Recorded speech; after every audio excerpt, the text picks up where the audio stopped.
Dans les profondeurs de l'espace lointain, là où la lumière des étoiles s'estompe dans une obscurité infinie, l'Empire Xénian, connu pour sa cruauté et sa force invincible, avait jeté son dévolu sur une nouvelle cible, la planète Terre.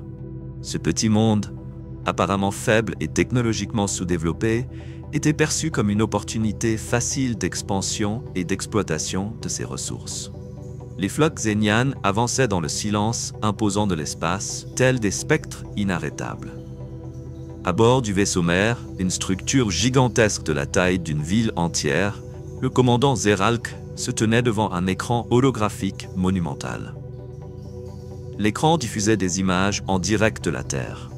Des scènes du quotidien humain capturées par des drones de reconnaissance invisibles. On y voyait des villes grouillantes d'activité, des guerres qui faisaient rage à divers endroits et des communautés vivant ensemble de manière qui semblait étrange aux Xéniens. Pour eux, les humains étaient une énigme. Pourquoi vivaient-ils dans des conflits permanents? Pourquoi construisaient-ils pour ensuite détruire? Les principaux chefs militaires de l'Empire s'étaient réunis dans la salle de conférence principale. Le général Kreitan, frappant la table de son poing métallique, déclara « Les humains sont faibles. Leur technologie est rudimentaire, leurs armes primitives. Les envahir et les anéantir ne nous prendra que quelques jours. » La plupart des commandants approuvèrent, mais Zeralki, immobile, fixait les données projetées devant lui. D'une voix calme mais profonde, il répliqua « Pas encore.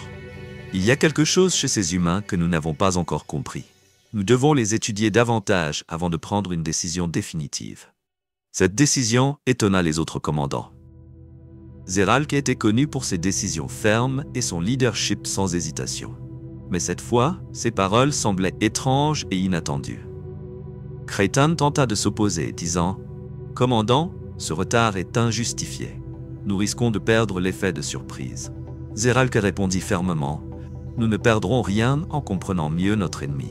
Je veux des rapports détaillés sur leur vie, leur culture et leurs relations.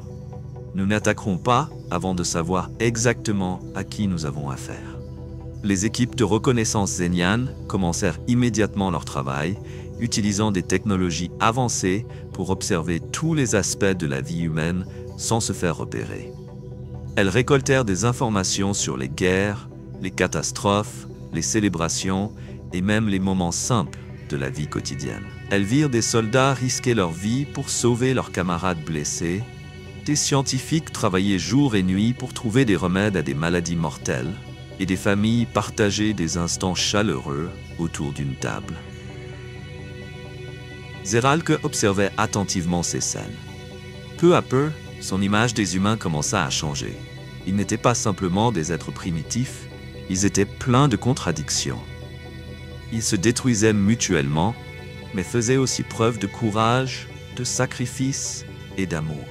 Ils abîmaient leur environnement, mais utilisaient également leur intelligence pour réparer ce qu'ils avaient endommagé. Ils semblaient posséder une force intérieure qui leur permettait de se relever après chaque chute. Au fil du temps, les équipes de reconnaissance commencèrent à s'intégrer davantage dans les sociétés humaines. Grâce à des dispositifs de camouflage, elles prirent l'apparence d'humains et participèrent secrètement à leur vie quotidienne. Un membre de l'équipe, initialement sceptique quant à l'utilité de cette mission, revint avec un rapport disant « J'ai vu des choses que je pensais impossibles. Les humains sont faibles, oui, mais ils possèdent une étrange capacité d'adaptation et de survie. Ils ne sont pas ce que nous pensions. » Alors que Zeralk lisait ces rapports, quelque chose commença à changer en lui.